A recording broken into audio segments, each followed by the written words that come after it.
Okay, so I've been out of Western since Monday. What is today's date anyway?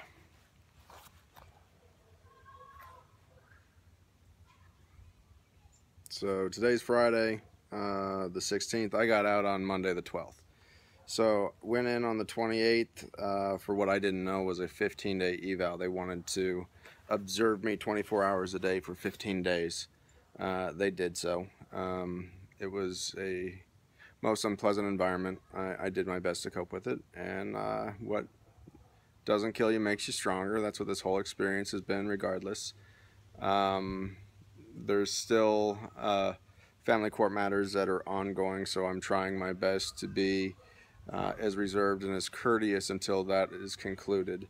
But nonetheless, on top of the 15-day evaluation, I was also ordered for a 45-day competency and restoration.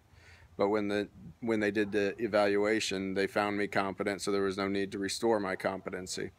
They also observed me for 15 days, 24 hours a day, to make sure that I clearly wasn't crazy, and I'm not.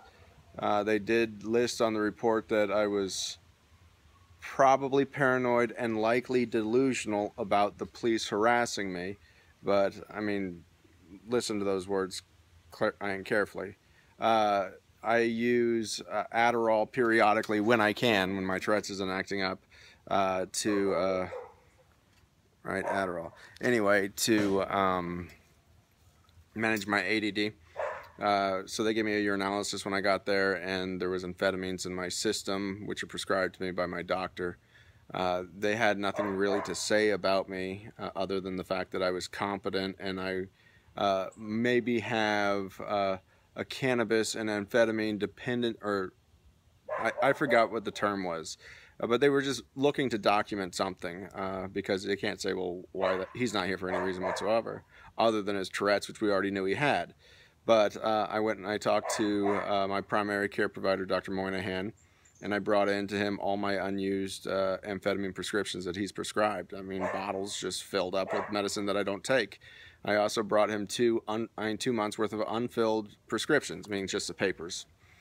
So he wrote a letter which I really appreciated, and he went so far as to say that me abusing amphetamines is ludicrous. And I love it when a doctor will be so brazen as to say another doctor's prognosis, diagnosis, however you want to look at it, is ludicrous. But, you know, Dr. Moynihan has been my doctor since 2011, and the person that interviewed me knew me for approximately, I don't know, 50 minutes or so, and then read, you know, what other people write about me. And that was the problem with my first evaluation. She read the police reports.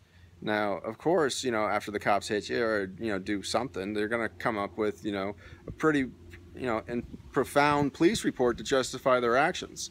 So now that I'm back, and I actually had 2 court cases yesterday, but the one in Battleground, which was what this evaluation was under, the judge found me competent. So now they're going to figure out what charges they're going to try to bring forward, if any at all, because now that they've had me evaluated for 15 days to show that I have Tourette's, they're going to have to try to charge me for classic symptoms of my diagnosed disorder. And, you know, now the state's even saying it. So I don't know if the state wants to fight the state. I don't know if they're going to try to say, well, you're not allowed to have Tourette's in Washington. That's illegal. But all the criminal allegations against me are judgment calls. There are no victims. I've never committed an act of violence. There are no, you know, crimes against humanity. What it is a police officer saying I've obstructed them, or I was disorderly, or that was harassing. And I don't think that there was ever a warrant for my arrest issued prior to my arrest. And sometimes I was arrested days later for, you know, alleged offenses. So if there wasn't a warrant from the judge, once again, that's just, you know, judgment by the police officer. And why the courts recognize them as officers of the court, I believe that would be the correct verbiage.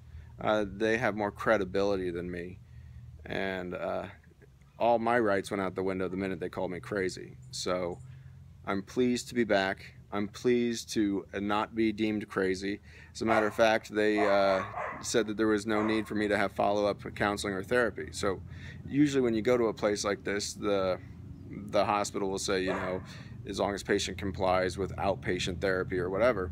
And in my report, they said it wasn't even necessary. So it's going to be very interesting to see how all this plays out. But as I said, why I'm waiting for the conclusion of some family court matters, I am going to do my best to be as supportive and cooperative and non-threatening by posting anything on YouTube that would jeopardize, you know, somebody else's position. So you know what, this whole thing for me was about family. They systematically destroyed my family. They picked them all off. And if you don't have family, you have nothing, right?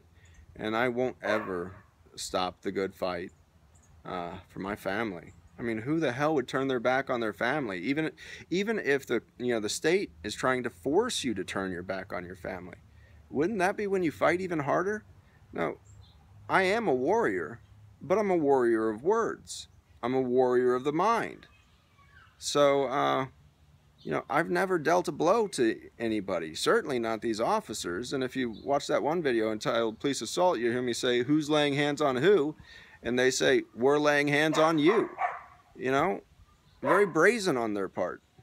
But, and then at the end of when they broke my sternum and my ribs, they said, lesson learned, right?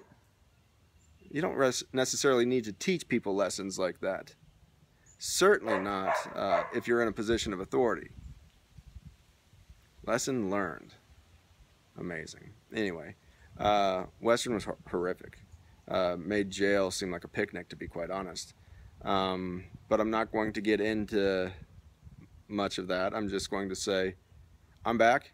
I'm not crazy. I'm excited to stand trial. I'm excited to get this behind me. Because then I believe that I'm going to get the entirety of my family back, my natural children, plus my significant other, at a minimum. My significant other, maybe she can't be around when her children are in her presence, I don't know. But, you know, they can't keep her from me. I mean, she is the love of my life. And I'd be trying to sue every avenue I could. I mean, it would just be, I would try to clog the court systems as, you know, as much as possible to get my soulmate back.